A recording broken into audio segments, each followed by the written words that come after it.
Part 1. You will hear a conversation between two students about bike training. First, you have some time to look at questions 1 to 5.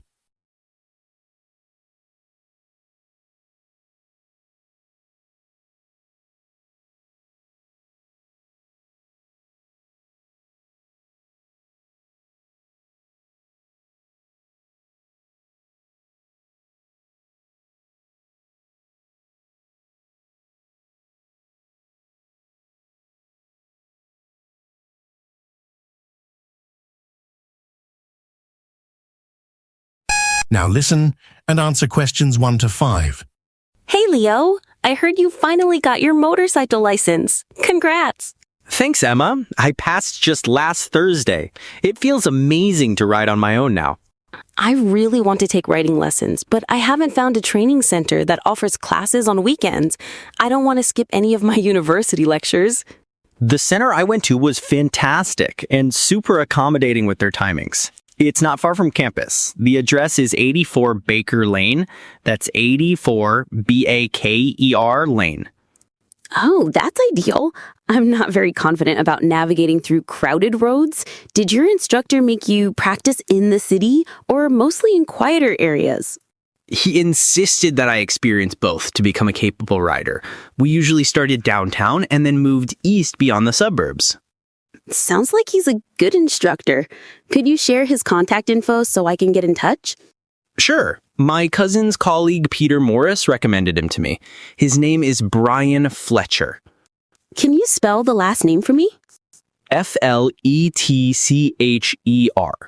Thanks a lot. I'll try calling him tomorrow.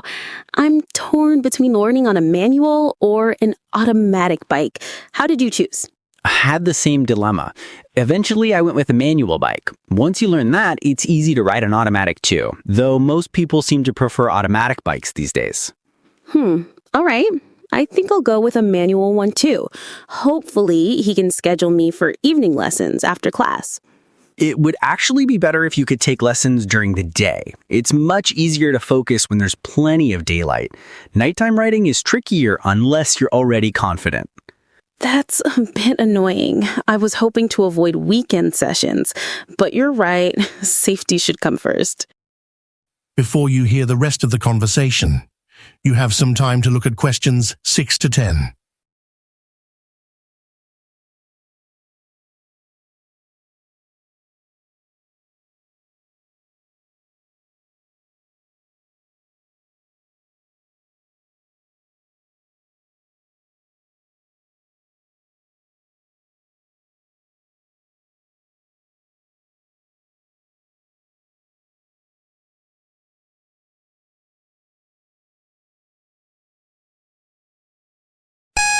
Now listen and answer questions 6 to 10.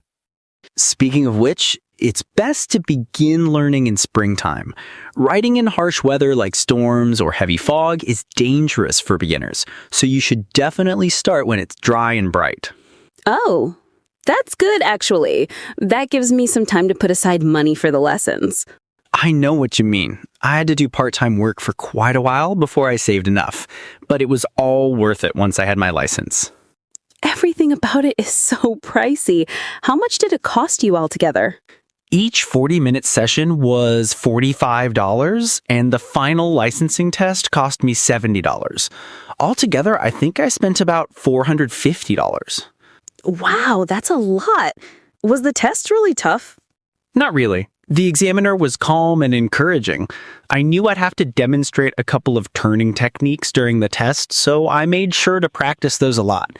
The test used to be 50 minutes, but they shortened it a bit. Now it's 35 minutes. For the first 25 minutes, you just follow directions while riding, and the last 10 minutes are for showing your skills. Got it. I'll remember that. Any other tips? It's super helpful to practice outside the formal lessons too. I used to offer to ride my family to nearby stores on the weekends. My instructor also advised me to use a journal to track my learning, kind of like a logbook. Oh, that's kind of dull, but if it helps, I'll try it. It really helped me. I read through it before the test, and it reminded me of lots of things I had forgotten. It's useful for the written test, too. There's so much to study for that. Thanks a lot, Leo. You've been a big help. No problem. See you in class. Bye. That is the end of Part 1. You now have half a minute to check your answers to Part 1.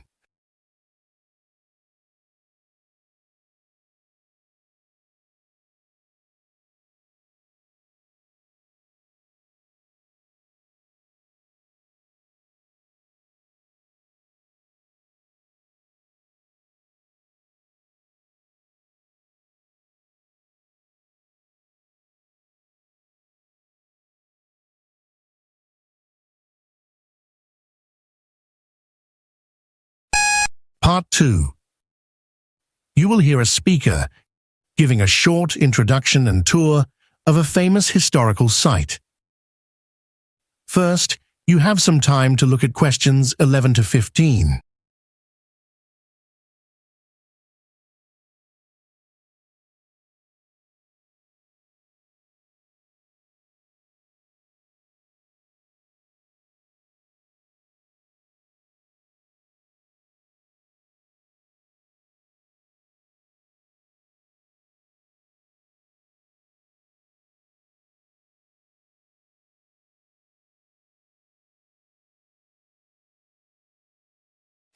Now listen and answer questions 11 to 15.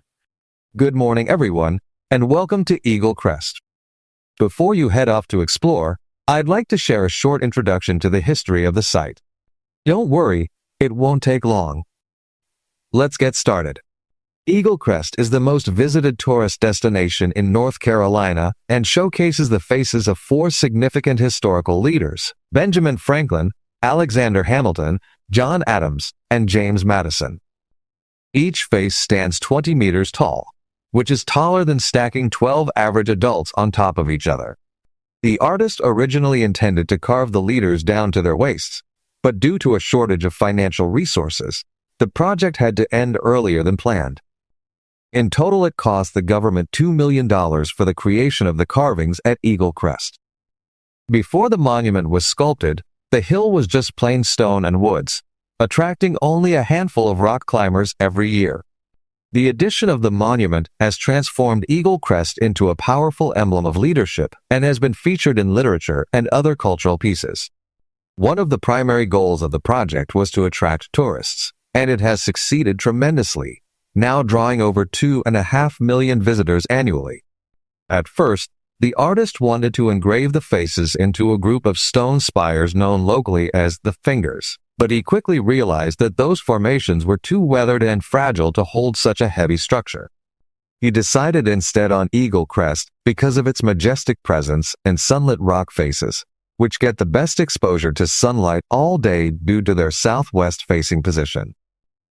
When he first saw Eagle Crest, the artist reportedly exclaimed, "The heart of our country will shine from this mountain."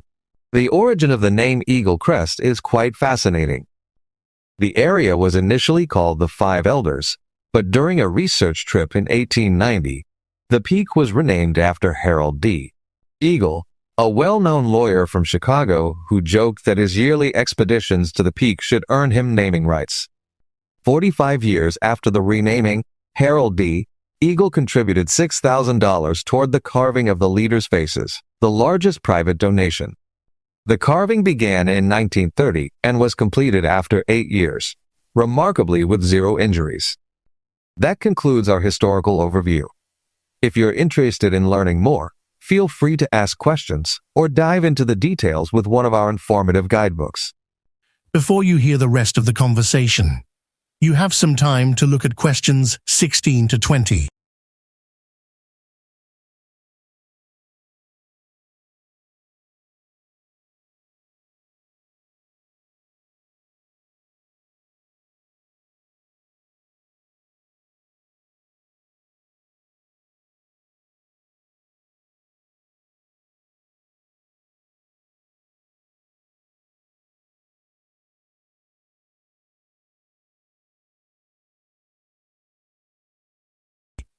Now listen and answer questions 16 to 20.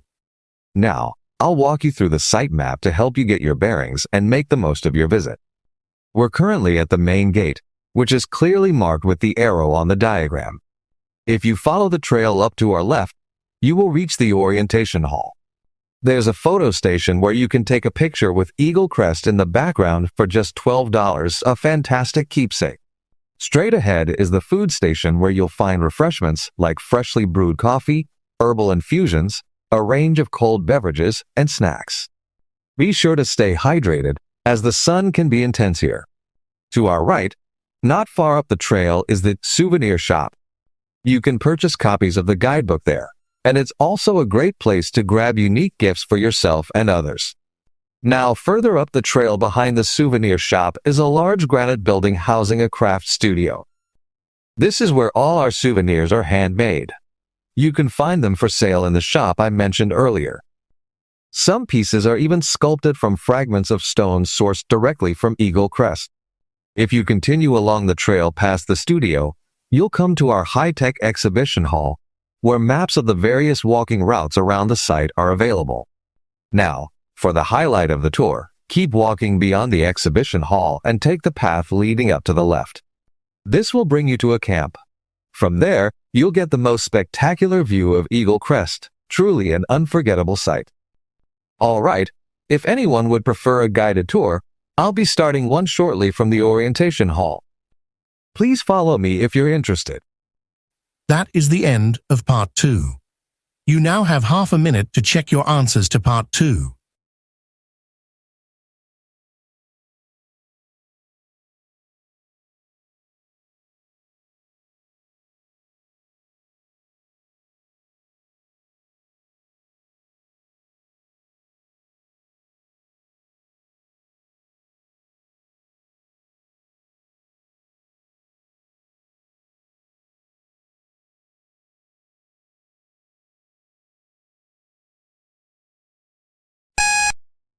Part 3.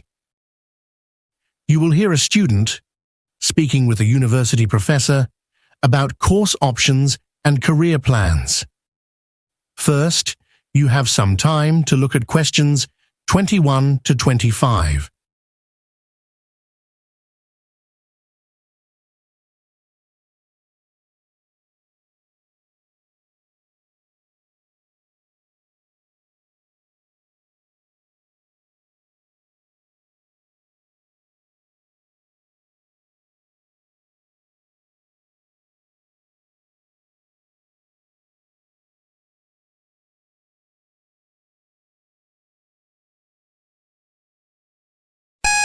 Now listen and answer questions 21 to 25. Hello, Dr. Harris. Do you have a moment? Of course. Come in. I'm Emily Bennett. I'm thinking about enrolling in your hospitality management course. Very well, Emily. What would you like to discuss? I've been leaning towards studying hospitality management, but since it's such a big commitment, I wanted to ask you a few things first. Would that be all right? Certainly. Go ahead. I've been having discussions with my family, and they're worried I won't have strong career prospects with a hospitality degree. The truth is, I'm passionate about the field and feel I truly enjoy studying it. I believe that real satisfaction in life comes from loving what you do. Isn't that more important than a high income? I agree completely. I'd rather lead a content and modest life than be wealthy but unhappy. Money doesn't always bring peace of mind. I'm glad you feel the same. Don't worry about financial matters too much. A large portion of the hospitality management course focuses on budgeting skills, which are practical and useful beyond your career. You might also think about adding a short elective in scheduling. IT is incredibly helpful for handling multiple responsibilities efficiently. Good time use is key to achievement. I'll definitely keep that in mind. I've noticed that some students possess natural abilities that really support their academic journey. For instance, being articulate is a huge asset.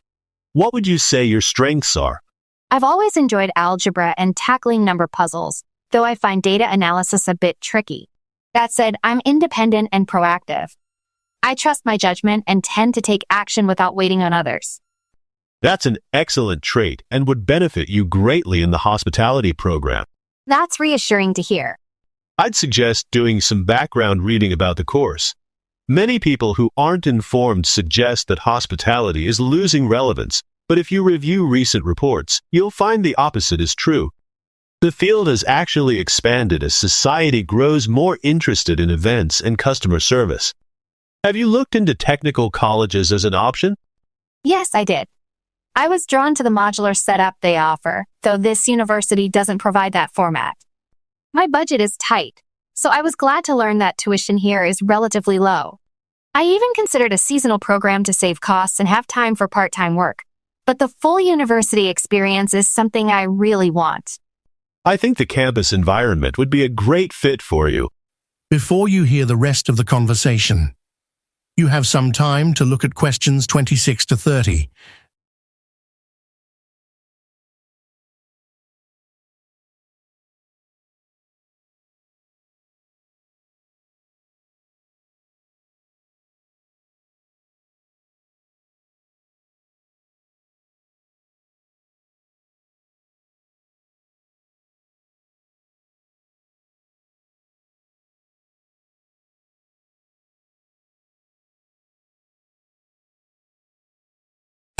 Now listen and answer questions 26 to 30. Now, what about the courses? Are you interested in any of the other subjects on offer? I have a few in mind. I was curious about global logistics because it seems similar to hospitality. It's definitely worthwhile, however. Be aware that it is difficult and will demand a lot of your time. Thanks, that's helpful to know. You might also want to look into learning Mandarin. It's a solid option for language development, although in my opinion, its benefits for this field are limited. Noted. And how about health services? If you've got room in your schedule, it covers emergency aid and managing minor medical issues. Useful, but not essential. Got it. If it's helpful, I'll consider it. If you're into digital tools but don't meet the exact qualifications, the Information Systems course is quite flexible about entry standards. I'm not very tech savvy, so I'm not sure I'd enjoy that one. What about client relations? Yes, I definitely recommend it. It complements hospitality well since it prepares you for engaging with guests and building client relationships. That sounds perfect. Thanks so much for your time. That is the end of Part 3. You now have half a minute to check your answers to Part 3.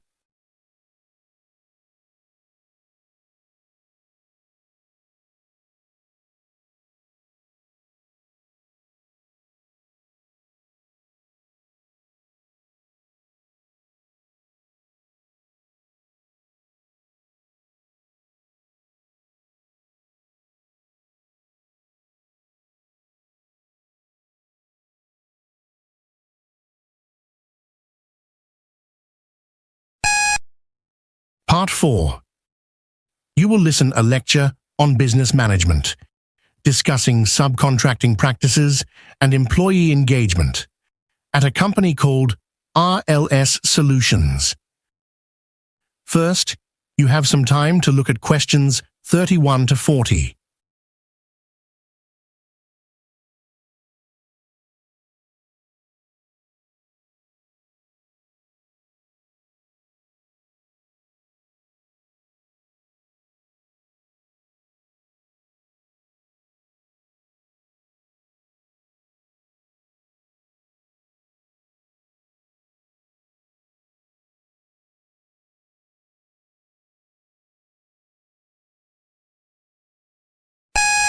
Now listen and answer questions 31 to 40.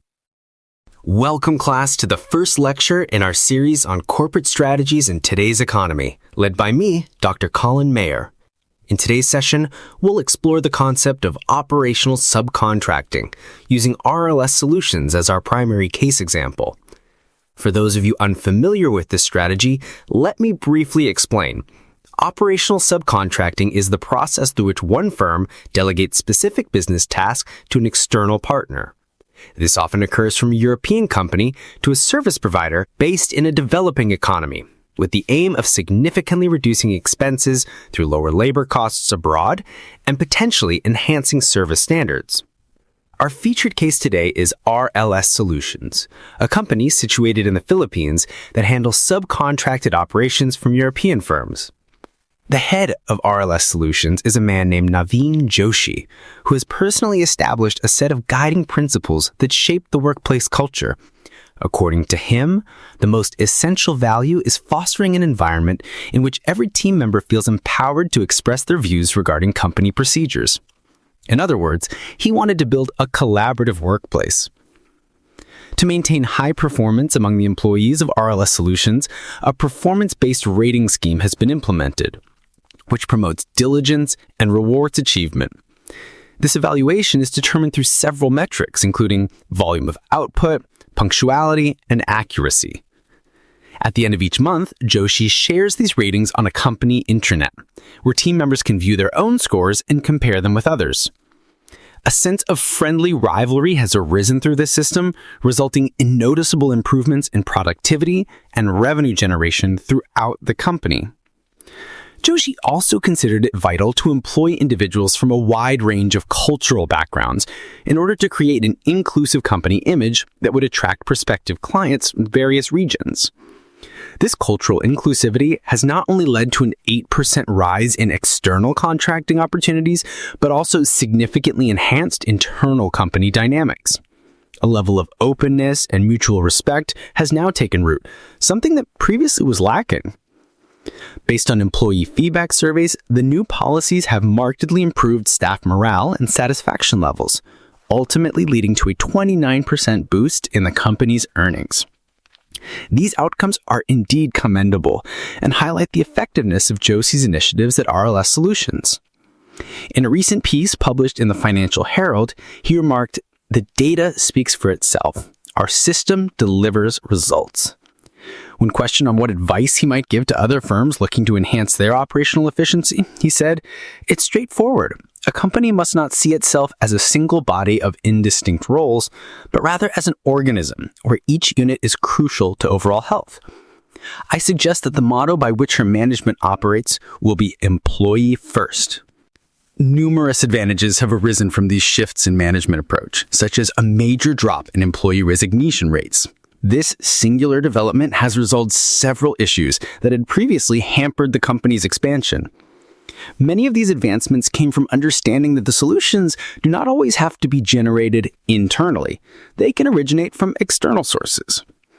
The internal rating system has also significantly revitalized the company's work culture. Because this system is designed solely for employees and remains inaccessible to executives, it cannot be used as a judging criterion for promotion. Instead, it functions as a casual and pressure-free incentive for enhancing daily performance. When discussing distinctive aspects of his management style, Joshi emphasized his commitment to personally review all complaints submitted by employees. Dissatisfied with the sluggish and inefficient traditional feedback process, he launched a new digital platform that enabled direct correspondence between himself and his staff. This complaint mechanism, which Joshi refers to as a service ticket, removes intermediary delays and is available on the company portal with an interface that is easy to use intuitively. Any workplace issues, such as problems with lighting or cafeteria service, can be reported directly to Joshi via this system. Entitlement to vacation is another commonly addressed concern on the platform. The immediate advantage of this system is that it requires users to input their identification details before submission. Previously, anonymous grievances led to misunderstandings and wasted man-hours, so the new system has put a ban on this form of complaint. That concludes today's lecture. Please remember that class attendance remains compulsory. That is the end of Part 4. You now have half a minute to check your answers to Part 4.